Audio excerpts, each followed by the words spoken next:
Selamat pagi, saudaraku sebangsa yang tercinta.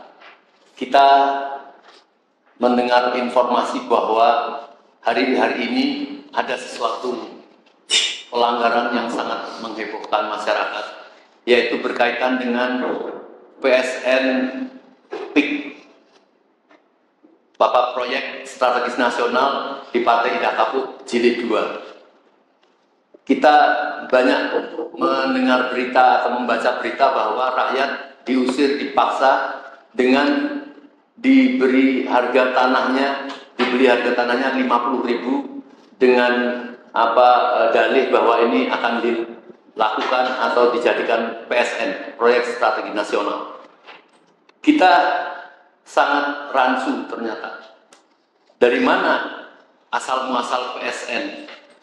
Padahal selama ini sudah terjadi eksiden, misalnya di Rempang, juga kasus undang-undang IKN terhadap rakyat tanahnya juga seperti itu.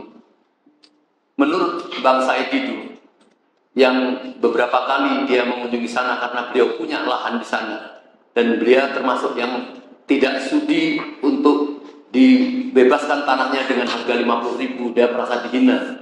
Bahwa menurut beliau tidak ada negara hadir di sana. Yang ada adalah PT Agung Sedayu milik Aguan.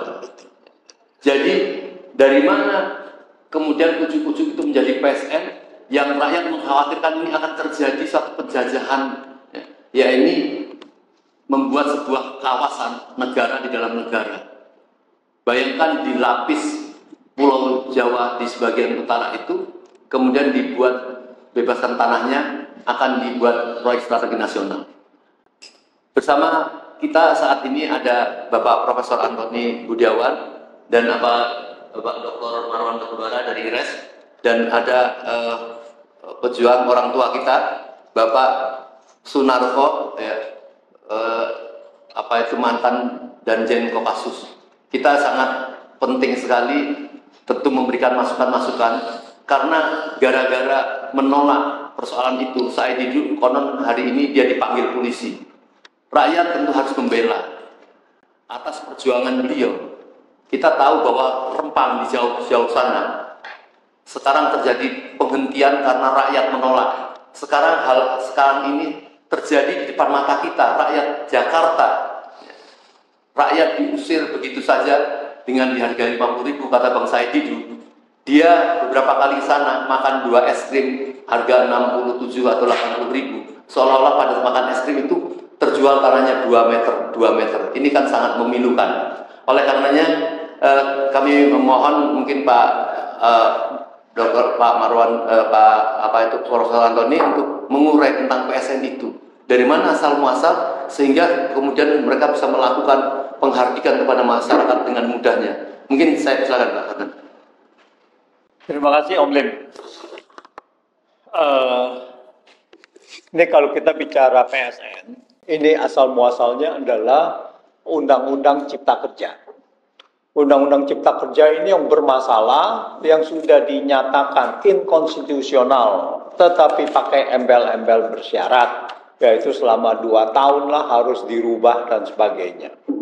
Nah, di dalam Undang-Undang Cipta Kerja yang sudah inkonstitusional tersebut, kemudian bukannya diperbaiki, berikut isinya diperbaiki, tetapi bahkan lebih hebat lagi pelanggarannya atau cara proses pembuatan Undang-Undang Cipta Kerja ini, lalu diterbitkanlah Perpu, ya, peraturan pemerintah pengganti undang-undang tentang Cipta Kerja, menggantikan yang lama, tapi isinya semuanya sama. Proses Perpu ini justru lebih tidak kalah pelanggarannya terhadap proses pembuatan Undang-Undang Cipta Kerja sebelumnya. Karena apa? Karena Perpu itu hanya bisa ditetapkan kalau ada kegentingan memaksa. Dan sepertinya Jokowi itu memaksakan atau memanipulasi atau merekayasa yang namanya faktor kegentingan memaksa, yaitu dengan katanya akan ada krisis ekonomi global.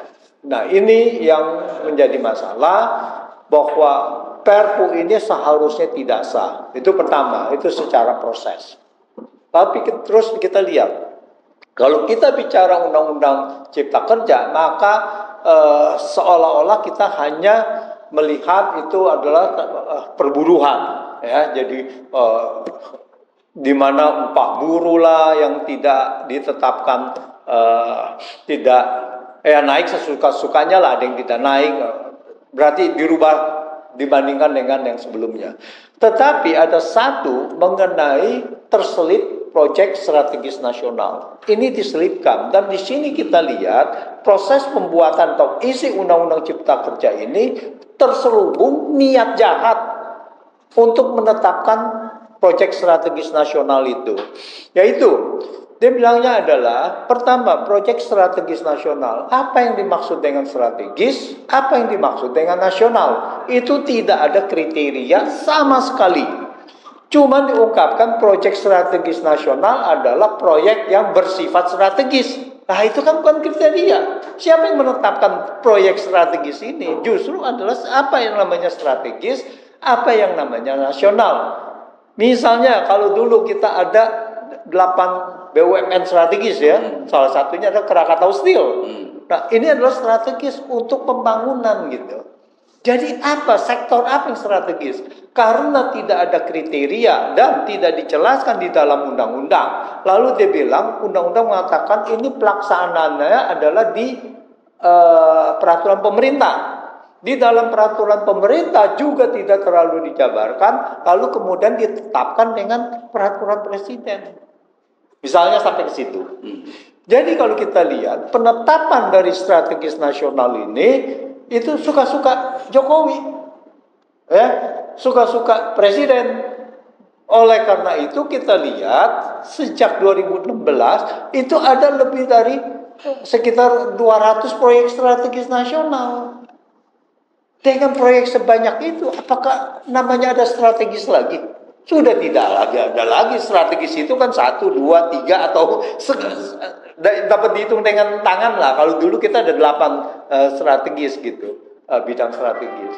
Jadi dengan adanya 200 ini, jadi ini adalah terlihat sewenang-wenang, seenaknya saja. Mereka tinggal klaim ini adalah strategis. Contohnya adalah yang sudah dinyatakan strategis, tapi intinya adalah untuk mengusir rakyat. Yaitu sebelum Rempang ada namanya Wadas. Dengan alasan ada bendungan di Jawa Tengah, batunya mau diambil dari sana, orang di sana diusir. Ya, diusir, dijadikan proyek strategis nasional.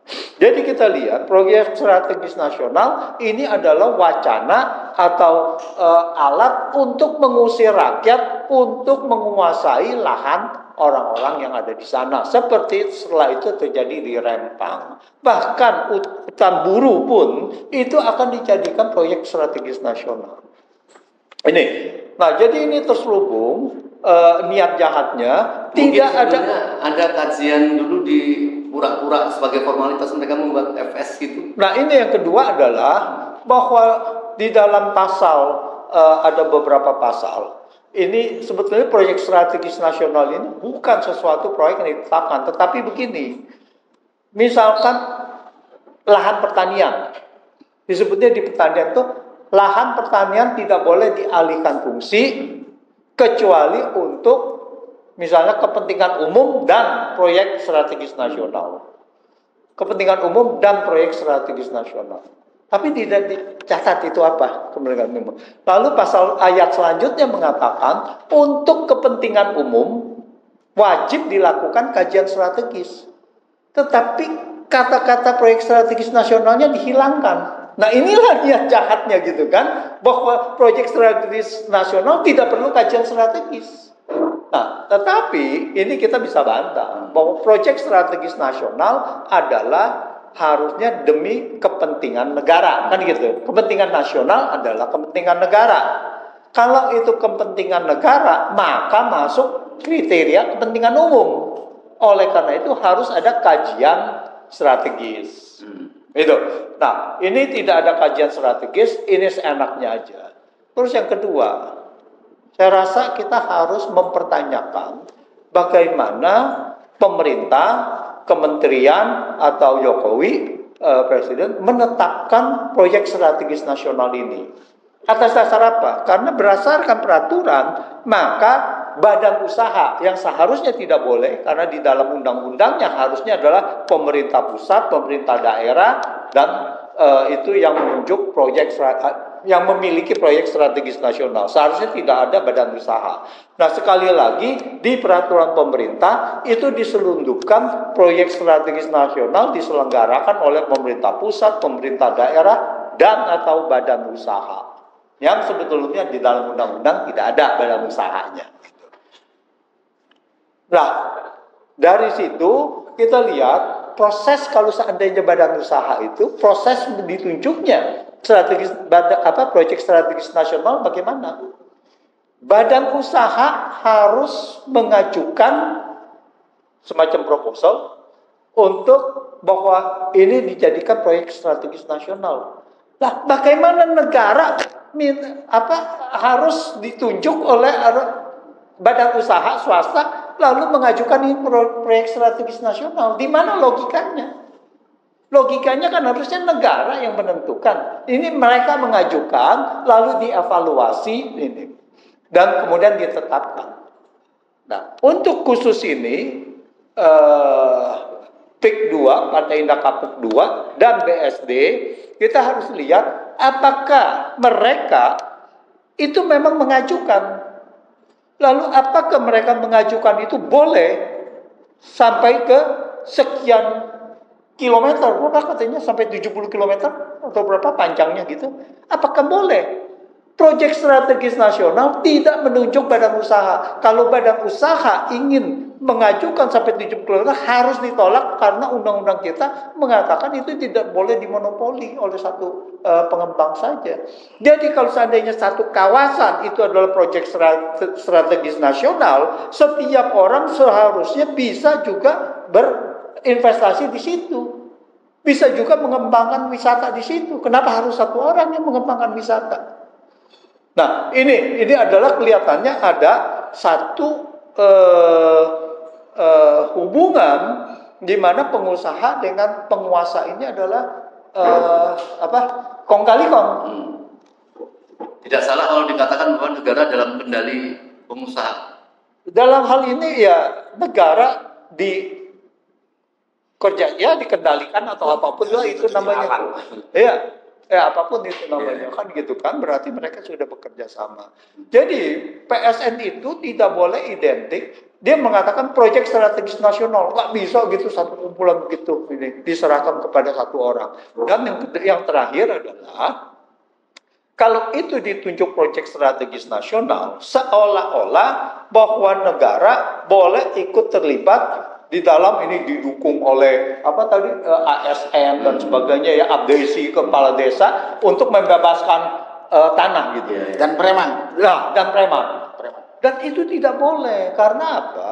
Ini melanggar hak asasi manusia yang dijamin di pasal 28 H ayat 4, yaitu mengatakan bahwa setiap orang boleh memiliki harta pribadi. Dan harta pribadi itu tidak boleh diambil secara sewenang-wenang oleh siapapun. Oleh negara tidak boleh, apalagi oleh ini. Jadi tidak boleh gitu. Jadi ini adalah proses pelanggaran HAM berat yang harusnya mereka yang tinggal di sana, penduduk sana itu bisa melaporkan kepada HAM berat. Kalau seandainya HAM di sini tidak bisa, ya laporkanlah ke HAM internasional. Coba-coba. Kan gitu. Tentang penguasaan lahan segala itu ya? Tentang pengusiran ini. Pengusiran. Iya. Karena kita ini sudah ratifikasi mengenai HAM internasional juga gitu. Demikian. Baik, untuk pertama nanti mungkin ada yang kedua. Saya ke Pak Marwan. Pak Marwan nanti bagian goal eksekusi. Ya. Jadi sebelum masuk ke masalah PSN PIK, saya tahu bahwa Pak Marwan sangat bukan saja sekedar mendalami, tapi berjuang juga tentang koreksi terhadap undang-undang IKN. Undang-undang IKN itu jelas bukan saja rapuh, tapi sekarang ini adalah terancam untuk mangkrak. Rapuh dari sisi tentu pembuatan undang-undang IKN itu sendiri. Nampaknya dulu dibuat secara ngebut dan sekarang sudah habis uang rakyat untuk membuat itu melalui APBN itu kurang lebih 80 triliun. Nah, bagaimana kejahatan-kejahatan seperti undang-undang nasional dan sekarang masuk dalam proyek-proyek PSN ini. Nah, ini rakyat itu di Rempang itu dipindahkan. Ini kan seolah-olah menyederhanakan, dipindahkan itu kan artinya mengusir gitu loh.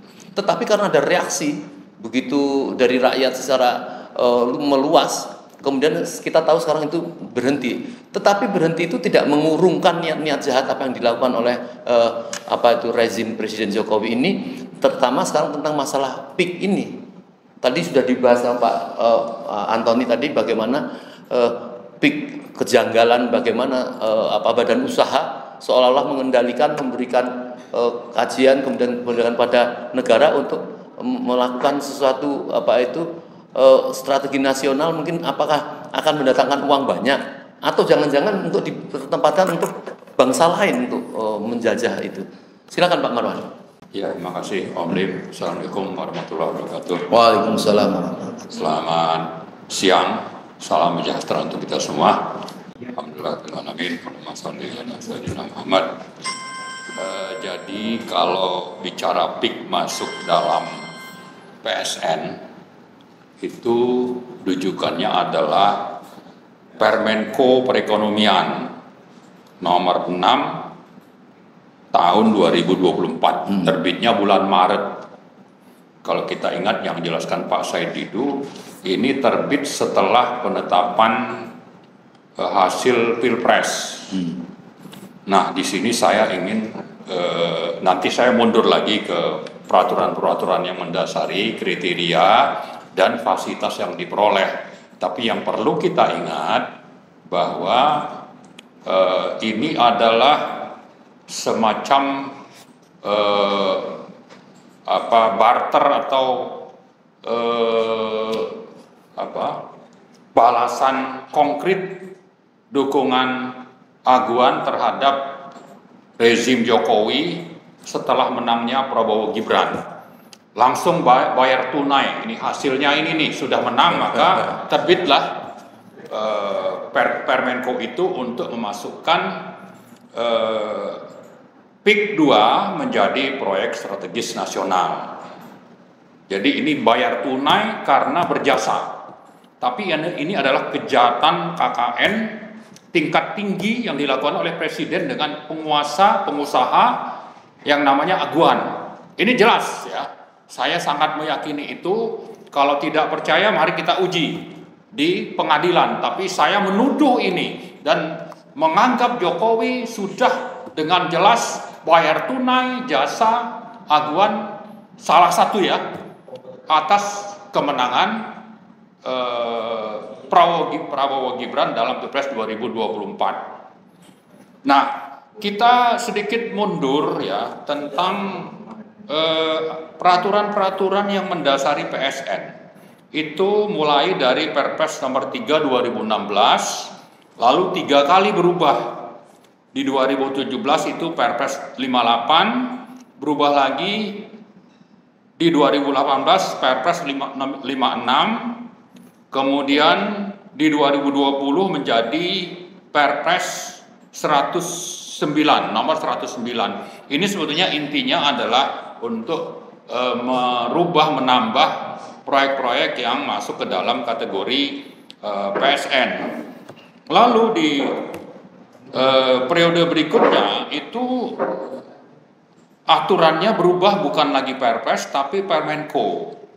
Jadi Permenko nomor 6 yang saya sebut tadi itu adalah Permenko yang ketiga. Sebelumnya ada Permenko Perekonomian nomor 7 2021, kemudian Permenko nomor 9 2022. Nah, terakhir Permenko nomor 6 2024 di mana ada 14 proyek yang masuk kategori PSN.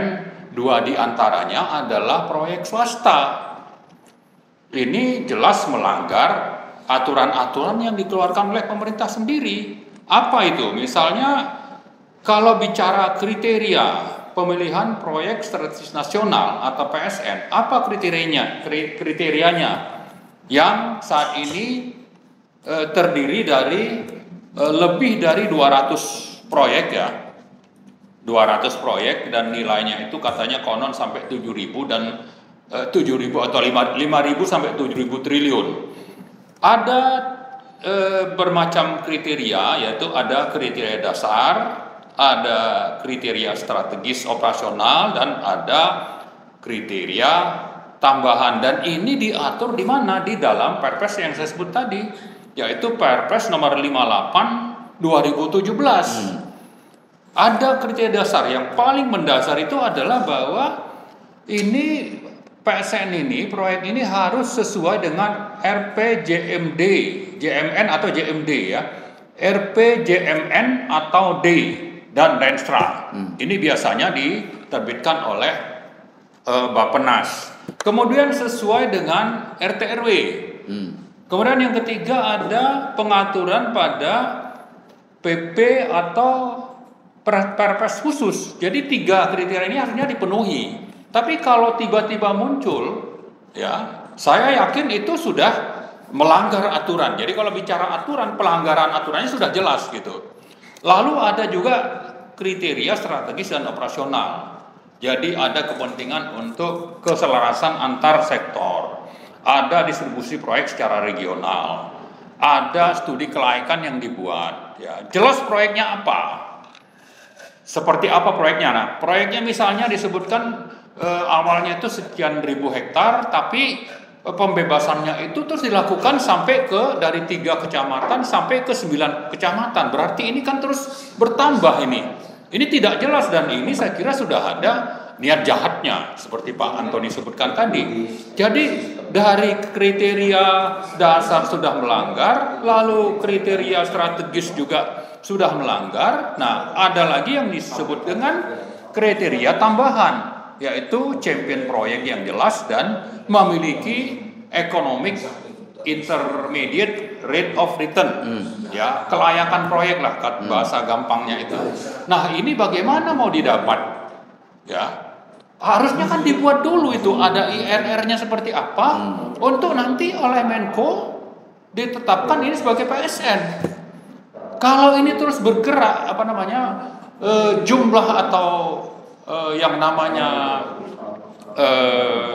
luas wilayahnya terus berubah bertambah, bagaimana menghitung tadi yang disebut kelayakan ekonomi? Sementara kelayakan ekonomi ini harus menjadi syarat untuk masuk kategori PSN. Nah, karena itu saya kira memang ini di samping sudah menjadi kesepakatan komplotan ya oligarki Jokowi dan Agwan yang harus segera terwujud tanpa peduli aturan yang berlaku yang diterbitkan oleh pemerintah sendiri, dan aturan itu antara lain adalah kriteria bahwa ini bisa masuk ke dalam proyek PSN. Karena memang ini harus jalan, maka dilupakanlah itu semua kriteria yang sudah diatur dalam peraturan itu. Nah, dengan itu apa misalnya yang akan diperoleh? Diperolehlah fasilitas-fasilitas, misalnya percepatan perizinan, ada prioritas percepatan penyiapan proyek, ada fasilitas penyederhanaan proses birokrasi. Ini yang resmi. Dan ini dilakukan oleh pemerintah untuk proyek-proyek PSN yang selama ini berlangsung. Ya. Nah, ini berlaku kalau seandainya untuk negara, karena memang proyek negara, mungkin kita oke lah, ya, izin itu dipercepat, ya, penyiapan proyek dipercepat, lalu birokrasi disederhanakan. Kita setuju. Tapi kalau swasta mendapat fasilitas ini kita merasa ini tidak adil. Tapi yang lebih parah, ya, fasilitas yang didapat itu bukan cuma 3 itu oleh yang namanya PIK ini, tapi fasilitas dari kekuasaan negara. Itu mereka dapatkan. Misalnya, mau pakai tentara, mau apa istilahnya membuli atau menekan rakyat, itu didapat oleh PIK. Dan itu fakta itu. Fakta. Mau mendapatkan lembaga semacam polisi, itu didapatkan. Mendapatkan fasilitas dari Pemda, itu dapat gitu. Nah, sementara tadi kalau kita bicara bahwa itu harus ada kriteria masuk dalam RPJMN, ada dalam RT RW, dan misalnya dalam proyek itu untuk mendapatkan izin itu perlu ada pembuatan AMDAL, ada studi kelayakan, itu semua sudah dilanggar. Jadi saya kira ini sesuatu yang harus kita lawan ya. Jadi kalau dapat fasilitas PSN karena ini proyek swasta saja kita sudah merasa tidak rela, tapi yang lebih parah di atas fasilitas itu kekuasaan negara digunakan. Dan sebaliknya penggunaan ini untuk siapa? Untuk menindas rakyat, untuk menggolkan proyek-proyek yang sifatnya ini hanya perburuan rente dan mempertahankan kekuasaan oligarkis. Karena itu saya kira bagi yang berkuasa di parlemen ya, kita ingin mengingatkan pelanggaran hukumnya sudah jelas, yaitu melanggar peraturan-peraturan dan undang-undang yang diterbitkan bersama oleh pemerintah dan DPR. Ini sudah jelas kalau ada pelanggarannya. Nah, kepada rakyat, terutama ormas-ormas, LSM, kampus-kampus, buruh dan sebagainya, ya, ini tidak bisa kita biarkan karena pendekatan kekuasaan otoriter ini tidak hanya akan terjadi di PIK, dan saya kira sudah banyak terjadi di wilayah lain seperti di Rempang, dan kemarin saya lihat ada demo pakai kapal ya, menolak proyek reklamasi di Surabaya. Itu bisa saja seperti itu. Nanti kalau kita lihat yang di 14 proyek itu kan ada proyek-proyek yang sifatnya reklamasi, apakah itu di Sanur atau di Surabaya, atau rencana akan membuat reklamasi pantai utara Jawa. Maka ini semua pendekatannya, kalau ini lolos, itu akan terjadi hampir di seluruh Indonesia. Ya, artinya kita karena itu saya menghimbau, mari kita lawan bersama pendekatan otoriter yang dijalankan oleh rezim Joko Widodo, ya, menindas rakyat untuk kepentingan proyek swasta, lalu menggunakan fasilitas negara dan mengabaikan aturan-aturan yang berlaku. Mungkin ini ada yang kelewat Pak Maruan tadi ya. Pada saat pengusaha tadi menggunakan fasilitas negara termasuk keamanan dan lain sebagainya. Ya. Secara basa-basinya itu pembagian keuntungan antara pengusaha yang melakukan proyek itu kemudian kepada pemerintah itu ada pembagian seperti apa? Saya kira kalau ini proyek swasta ya yang berlaku nanti, misalnya kalau itu sudah jalan ada pajaknya, atau nanti ada lapangan kerja yang kita juga mengerti lah, kalau ada proyek itu ada lapangan kerja, ada perputaran ekonomi, ya negara mungkin bisa dapat dari sana. Tapi kita kan juga punya aturan main tentang itu. Banyak pengembang-pengembang yang membangun, misalnya di Jakarta ini membangun perumahan dan sebagainya, itu kan sesuatu yang memang wajar saja terjadi ya. Tapi yang jadi masalah tadi, ini kan proyek kalau memang masuk kategori PSN, itu kan mestinya hanya proyek-proyek yang proyek-proyek negara atau daerah ya.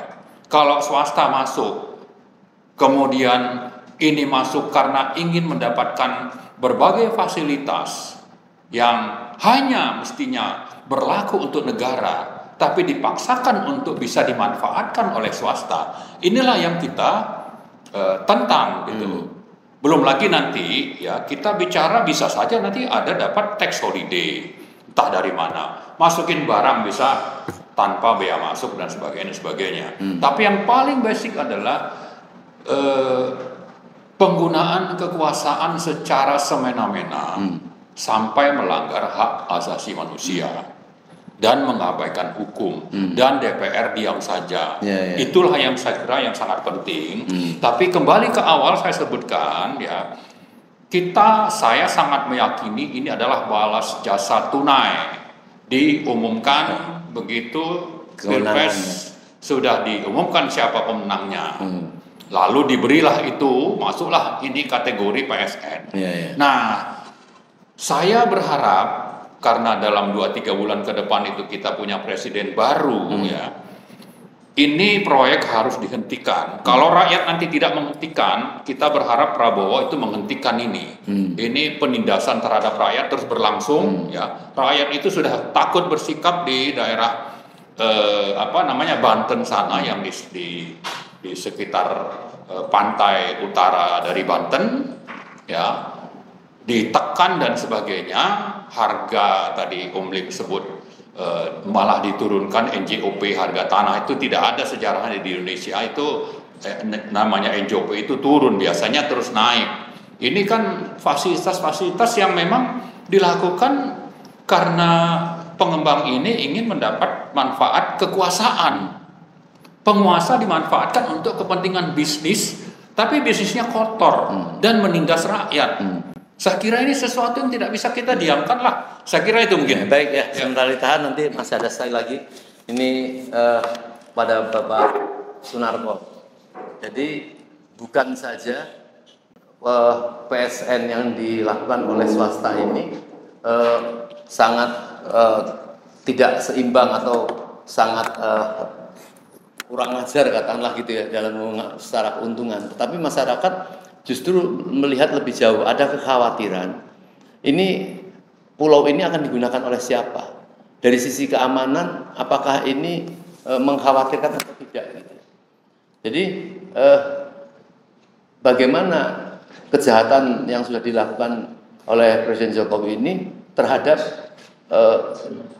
presiden yang akan datang? Karena dia ini kan 2 bulan lagi kan harus lengser. Apakah kemudian presiden yang akan datang tetap meneruskan atau menghentikan, tanda nanti rakyat tentu akan menilai dari sisi itu. Jadi apa yang harus dilakukan kepada Presiden Jokowi ini apabila dia sudah lengser? Apakah hutang atau apa yang menjadi kebijakan-kebijakan itu sudah dilakukan? Siapa yang bertanggung jawab terhadap Jokowi? Saya kira itu.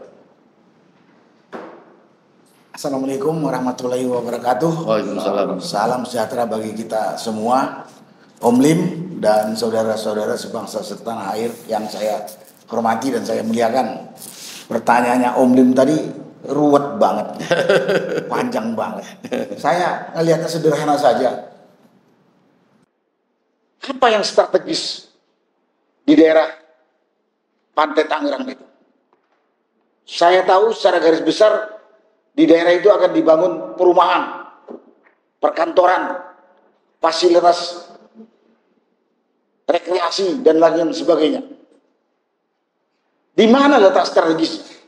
Selama ini saya tahu yang namanya proyek strategis itu seperti mungkin Krakatau Steel, Pindad, PT Dirgantara, PT PAL, Inka, Inti, di mana proyek itu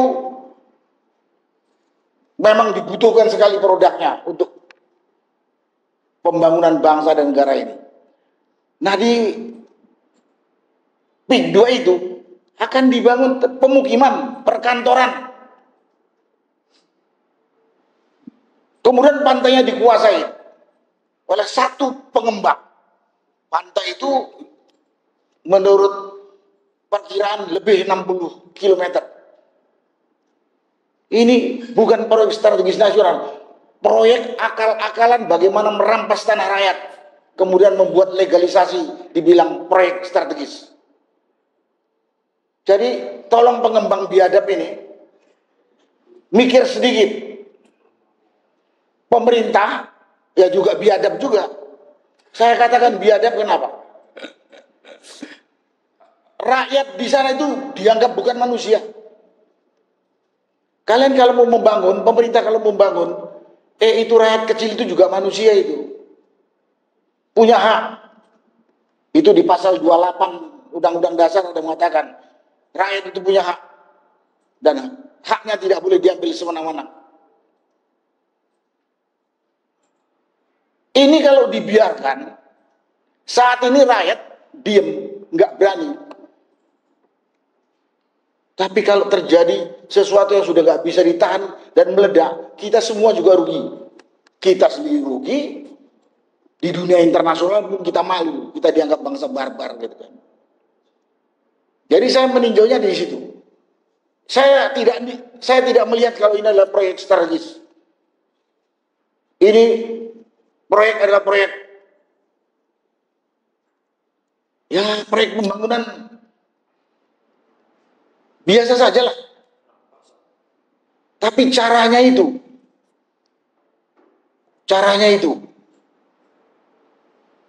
pengusaha ini mau dibilang di backup atau menggunakan pemerintah untuk mendukung dia membangun dan menguasai area yang luasnya di atas 5.000 hektar, 5.000 atau 6.000 hektar. Tadi sudah disebutkan oleh Pak Marwan. Konyol atau biadab, pemerintah dan pengembang. Namanya NJOP diturunkan supaya kemudian bisa membeli tanah murah secara paksa. Ini konyol atau biadab ini? Bapak-bapak, Ibu sekalian mungkin bisa menilai sendiri. Dan bayangkan saja di situ dipaksa dibeli dengan harga 50.000 per meter. Tadi sudah disampaikan. Jaraknya nggak sampai 100 kilo dari Jakarta. Di Pik Pluit sana itu, Pik 1 itu, tanah itu tidak ada yang di bawah 20 juta per meter. Dan ini dengan Pik jaraknya nggak sampai 50 kilo. Di pulau yang sama. Sambungan saja. Biadab tidak? Saya melihatnya dari situ. Penghinaan kepada harkat rakyat. Rakus banget. Rakus banget. Ini. Kemudian rakus tadi. Di mana biadabnya? Saat ini saya kemarin ketemu sama Said Diru. Dia beri foto-foto banyak kepada saya. Yang sudah menjual dengan terpaksa. Karena dipanggil polisi, dipanggil BPN. Kenapa itu terpaksa? Yang sudah dipaksa, dibayar, langsung diratakan, bahkan diurut. Yang belum ditutup, aksesnya ditutup, bahkan karena ditutup, kalau hujan, air mengalir ke tempat yang belum dibebaskan itu. Saya diri itu ada membuat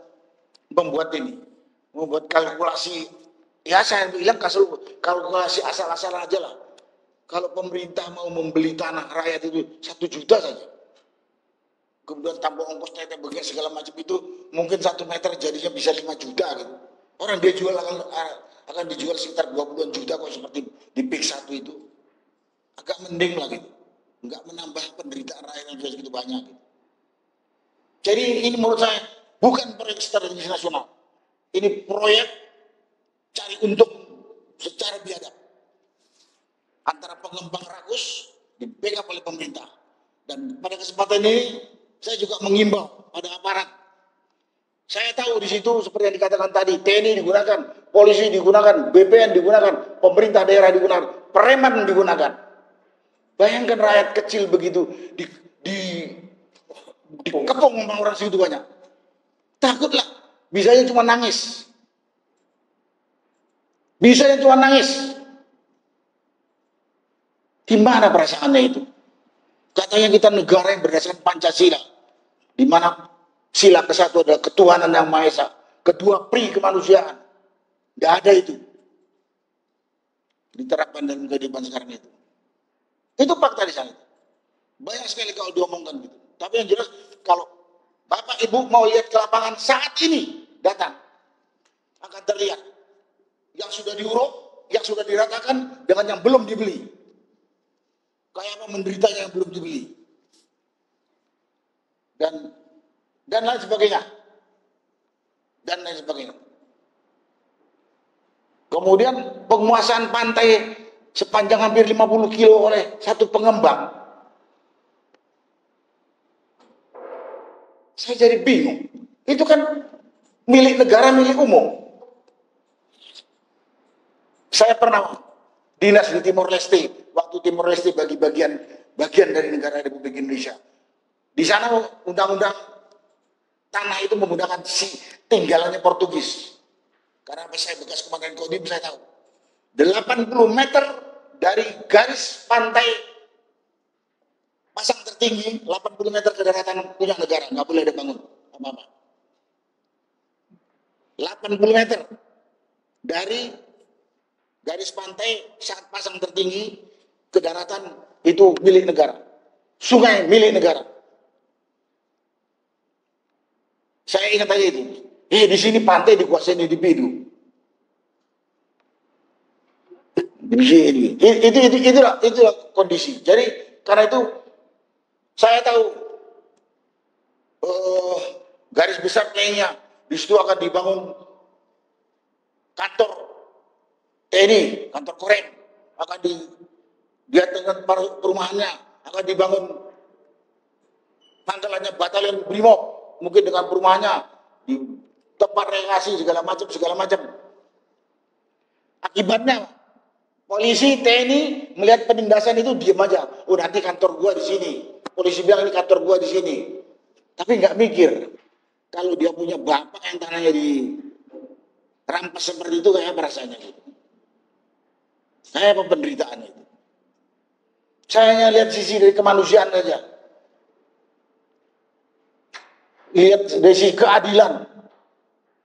Kalau hukum saya udah hampir tidak percaya. Walaupun di sebelah saya ini ada orang hukum semuanya, Pak Marwan atau Pak Antoni ini. Hukum sekarang dibuat oleh pemerintah kan untuk digunakan sebagai alat melindungi dia dan membebaskan dia berbuat. Ya tadi yang dikatakan tadi. Dibikin ini jadi proyek strategis nasional.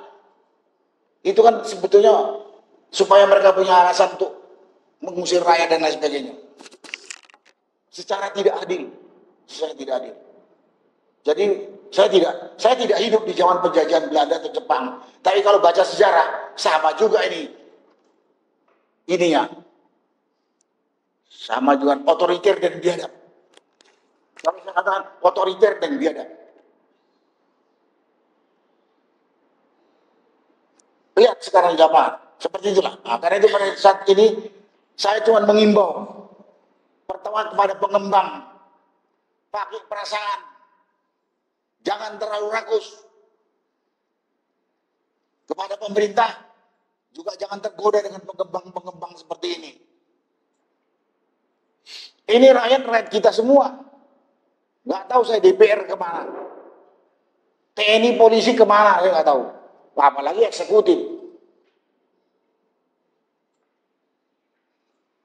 Apalagi eksekutif. Itu kita ini negara yang berdasarkan Pancasila. Begitu mulianya itu sila-sila itu kalau kita jabarkan, kita pahami dan kita amalkan. Tapi faktanya itu cuma buat semboyan kosong doang. Buat semboyan kosong doang. Kita orang-orang beragama seperti itu sih. Itu kita lihat aja. Dan saya tidak setuju dijadi proyek strategis nasional. Gak ada strategisnya ini proyek. Dan kepada rakyat bersabar, tapi tetap bersuara. Mati satu kali cuma. Baik. Daripada hak-hak kita dianukan, diinjek-injek terus. Dan khawatir kalau ini dibiarkan akan berlaku. Kapan saja pemerintah butuh buat alasan penggusuran seperti ini. Tadi sudah disampaikan, ini sudah terjadi di Wadas, Purworejo, terjadi di Rempang, berhenti. sekarang di sini. Dan saya dengar, saya pernah tahu terjadi juga di Pulau Komodo, penggusuran rakyat secara paksa. Jadi pulau-pulau nikel itu. Dan sekarang juga ada kelompok yang sedang ribut dengan pengusaha di Tenggarong karena kebunnya dirampas oleh pengusaha besar, rakyat menderita. Dan banyak saya dapatkan informasi itu. Jadi karena sekali lagi saya mengimbau kepada semua aparat pemerintah lah, eksekutif, legislatif, judikatif, tegakkanlah Pancasila itu dengan murni, konsekuen. Bukan hanya cari pembenaran, bukan hanya cari bukan dibelok-belokkan. Bukan. Kita Pancasila apa? Itu buktinya. Itulah terlalu panjang. Kalau saya sampaikan terlalu panjang, tapi saya hanya menuntut pemerintah berbuatlah adil. Perlakuan rakyat sebagaimana rakyat seharusnya. Antara pengusaha dengan rakyat miskin itu harusnya orang kaya pengusaha itu berkorban untuk rakyat miskin, bukan malah menindas, merampas. Ini terjadi, orang kaya merampas orang miskin. Ini terjadi. Inilah kondisinya sekarang gitu. Kepada rakyat, cobalah berani berbicara. Gak usah takut. Saya tadi kata-kata mati satu kali cuman gitu. Gak usah takut. Karena kalau takut makin ditindas. Makin ditindas. Ini kondisi saat ini. Mudah-mudahan enggak ke depan. Ya mudah-mudahan. Itulah yang bisa saya sampaikan. Ya, Pemlim, terima kasih. Pak Sunarko. Sangat menyentuh sekali apa yang telah disampaikan Pak Sunarko. Satu hal, ya pengusaha itu agak mikir. Rezim itu agak mikir. Ini rakyat, ini manusia. Bukan nyamuk, bukan hewan. Tentu ini sangat menjadi perenungan bagi kita. Jadi Pak Antoni, apa yang disampaikan Pak Narko tadi, ya orang melihat bahwa wah syukur rezim ini 2 bulan lagi akan berhenti. Apakah dengan berhentinya Jokowi dari lengser dari jabatannya ini akan menghentikan atau terevaluasi masalah ini?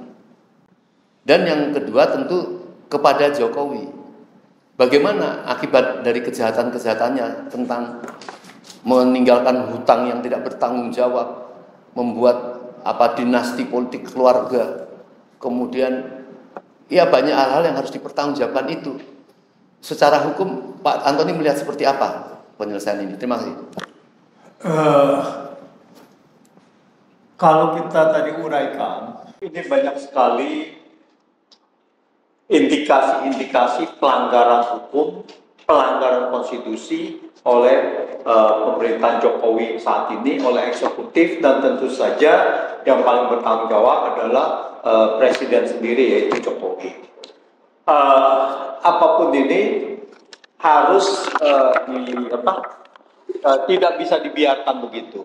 Jadi ini pelanggaran-pelanggaran ini harus diusut, ya, harus diusut, dan kalau memang itu bersalah dan harus bertanggung jawab sesuai dengan undang-undang yang berlaku. Jadi banyak sekali. Jadi undang-undang IKN-nya yang melanggar konstitusi, undang-undang Cipta Kerja tadi kita sudah bicara, banyak sekali indikasi-indikasi pelanggaran, dan pelanggaran ini adalah bukan hanya pelanggaran biasa, tetapi pelanggarannya juga termasuk dalam kasus PSN, dalam kasus PIK ya, PSN PIK, dalam kasus karena PSN BSD belum meluas gitu ya. Nah, bisa saja PSN BSD juga begitu. IKN PIK 2 itu adalah pelanggaran HAM. Dan kita lihat bahwa sewaktu Rempang meluas, ya, kasus Rempang meluas, itu ada mantan komisi HAM itu mengatakan bahwa ini adalah pelanggaran HAM, jelas itu. Jadi pengusiran ini adalah pelanggaran HAM. Dan jadi saya atas dasar itu waktu saya podcast bersama atau webinar bersama, atas dasar itu kalau mengambil apa yang dikatakan oleh mantan komisioner HAM itu, ya jelas ini adalah PIK 2 juga melanggar HAM. Jadi melanggar konstitusi dan melanggar HAM, konstitusinya ada banyak, dan melanggar HAM juga, dan juga berpotensi merugikan perekonomian negara, merugikan masyarakat umum, dan ini merugikan perekonomian negara. Jadi banyak sekali pelanggaran-pelanggaran yang merugikan masyarakat, dan ini harus tentunya yang benar-benar ahli hukum itu harus bisa menjabarkan. Tetapi yang jelas adalah ada merugikan konstitusi, melanggar konstitusi, dan melanggar undang-undang, dan bahkan perpresnya pun itu kita harus pertanyakan apakah ini banyak indikasi-indikasi pelanggaran hukum. Apakah presiden yang baru ini akan meneruskan? Nah, kalau kita lihat dari beraninya Jokowi dalam 6 bulan sebelum lengser menerbitkan PSN PIK 2 yang mempunyai dampak sangat besar sekali, sangat luas, dan pengusaha yang sekarang di PIK 2 yaitu Agwan dan mungkin beberapa kawanan pengembangnya yang pengembang di situ, dan berani melakukan ini, sepertinya sudah mendapat komitmen ini akan diteruskan. Ya, nah ini yang perlu dihitungkan. Jadi kita mengimbau kepada penguasa yang akan datang bahwa kalau ini melanggar, setidak-tidaknya mereka harus bisa koreksi. Janganlah meneruskan yang apa yang Pak Narko katakan, kebiadaban ini. Jadilah yang lebih baik. Nah, tadi sudah diimbau, itu bagus sekali, bahwa amanatkanlah Pancasila sebaik-baiknya gitu. Itu demi bangsa Indonesia. Nah, yang saya khawatirkan adalah mau di kasus manapun, Wadas, Rempang dan sebagainya, ini pengusaha. Ini kan pengusaha yang menindas ini kan pengusaha keturunan Tionghoa. Jangan main-main, jangan sampai kalau seandainya ini berkembang menjadi suatu kerusuhan sosial seperti 98 dan kita tidak tahu apakah itu pasti tidak terjadi, ya, bisa terjadi bisa tidak gitu kan, apalagi ekonomi sekarang lagi turun dan semuanya rakyat merasa tertindas. Jangan sampai kasus tahun 98 ini adalah terulang. Ini adalah kasus yang harus kita jaga, dan penindasan di beberapa tempat ini sangat menyakitkan sekali gitu bagi masyarakat gitu. Nah, keadilan di sini gitu. Jadi ini harus dijaga bahwa masyarakat keturunan Tionghoa yang tidak tahu apa-apa nanti jangan menjadi sasaran kemarahan dari rakyat, dan tidak bisa ini kan dianggapnya rakyat merasa bahwa ini adalah generalisasi. Nah, itulah rakyat gitu kan. Nah, ini yang harus diinikan, yang harus kita jaga. Jadi kita mengimbau jangan sampai Anda ini yang mempunyai uang berbuat semena-mena, lalu sentimen ini nanti menjadi korban kepada yang lainnya. Demikian. Ya, baik, terima kasih Pak Antoni. Pak Marwan, pertanyaannya agak mirip nih terhadap Jokowi.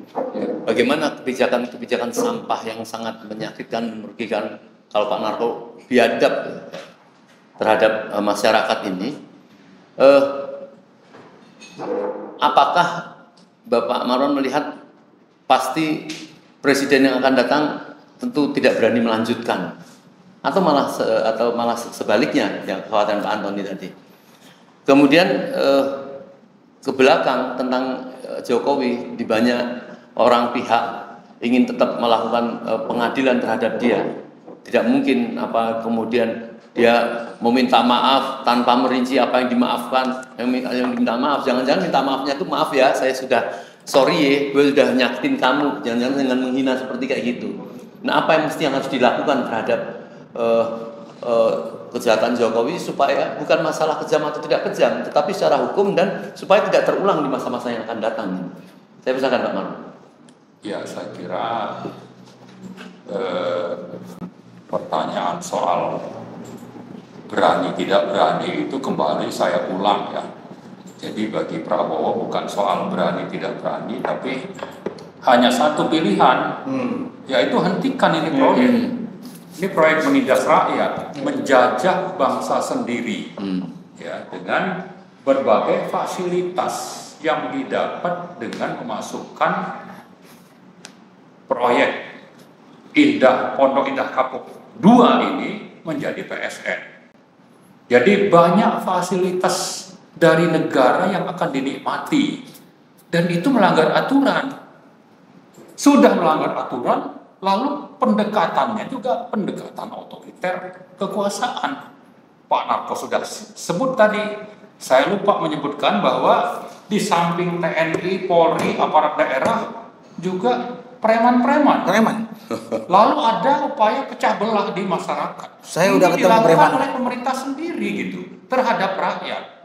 Atas nama apa PSN? Atas nama apa? Pertumbuhan dan pemerataan ekonomi, atas nama pembangunan. Karena memang tadi dapat fasilitas dari negara. Fasilitas negara ini salah satunya ternyata yang diberikan itu adalah pemerintah itu akan menjamin risiko politik ya. Jadi ada risiko politik dari proyek ini yang akan dijamin oleh pemerintah, itu diatur di dalam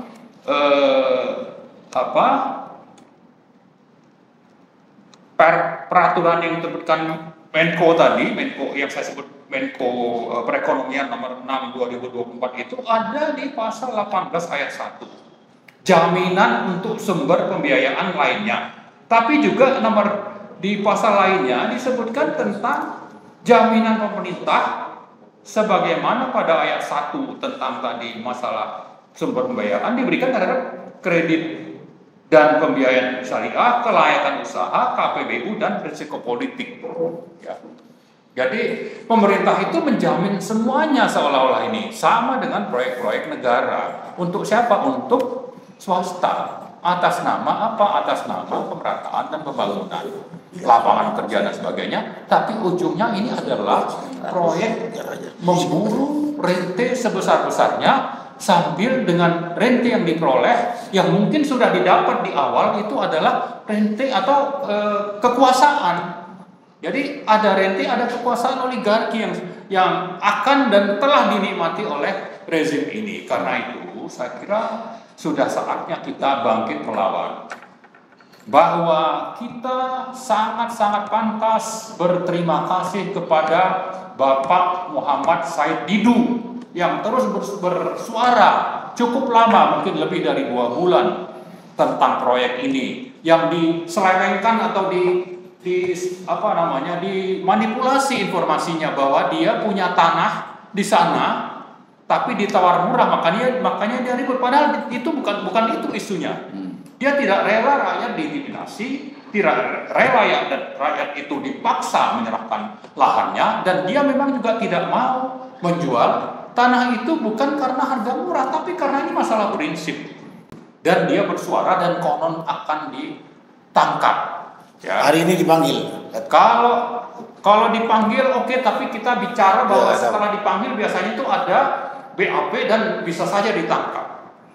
Nah, kita ingatkan ya kepada rezim ya untuk jangan coba-coba mengusik rakyat atau tokoh yang sudah memulai dengan segala keberaniannya untuk melawan rezim ini terhadap penindasan oleh rezim oligarki.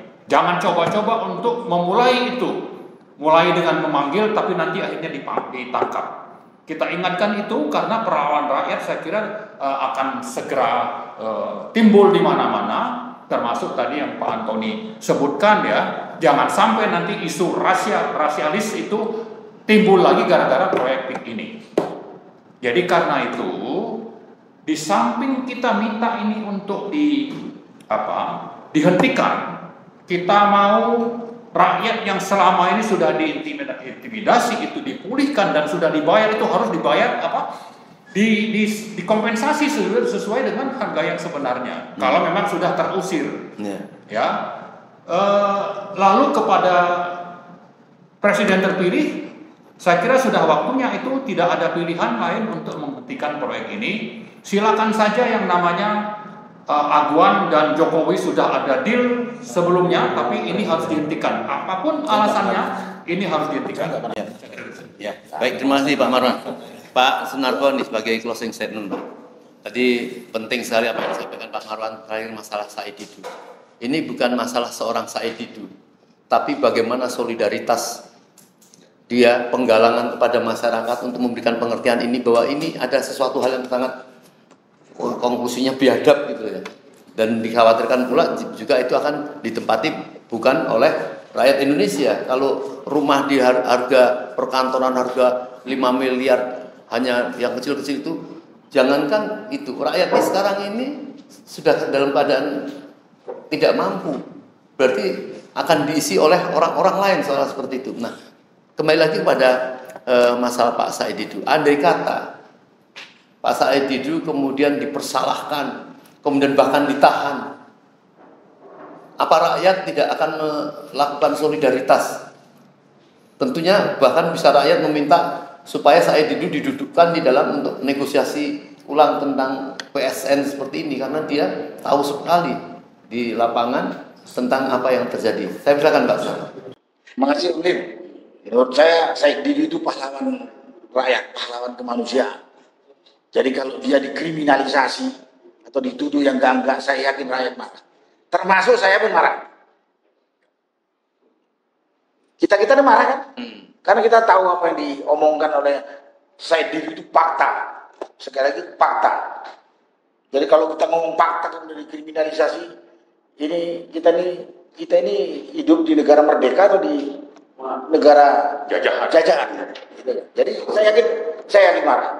Dan itu saya minta mudah-mudahan omongan kita pagi ini didengar oleh yang bertanggung jawab, yang berkompeten dalam hal ini pemerintah. Pemerintah itu eksekutif, legislatif terutama, dengan segala macam aparatnya.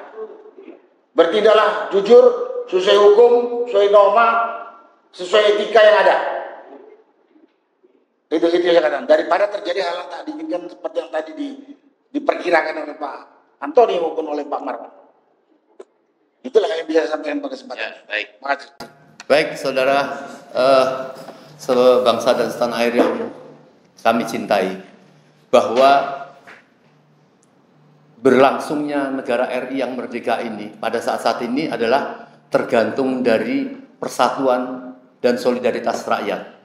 Yang terancam sekarang ini adalah persatuan kita. Ya. Apabila kita tidak peduli terhadap hal-hal yang seperti ini, apalagi di depan mata kita sekarang ini, maka sudah dipastikan Indonesia sudah susah untuk mempertahankan kemerdekaan secara hakiki. Insya Allah ini merupakan satu kebangkitan, kebangkitan giroh kita untuk menyadarkan kita bahwa rakyat ternyata masih bisa mempertahankan NKRI dan tidak diperlakukan oleh para konglomerat yang tidak bertanggung jawab, kata Pak Narko tadi, ya. Tidak punya perasaan. Cobalah rakus. Cobalah pikir, rakyat ini tidak menghendaki suatu kemewahan, ya. Punya dendam apa kalian terhadap rakyat? Punya salah apa rakyat diperlakukan seperti itu? Marilah semoga dengan peristiwa ini akan terbangkitkan kita dan akan terjadi kesadaran persaudaraan kita. Assalamualaikum warahmatullahi wabarakatuh.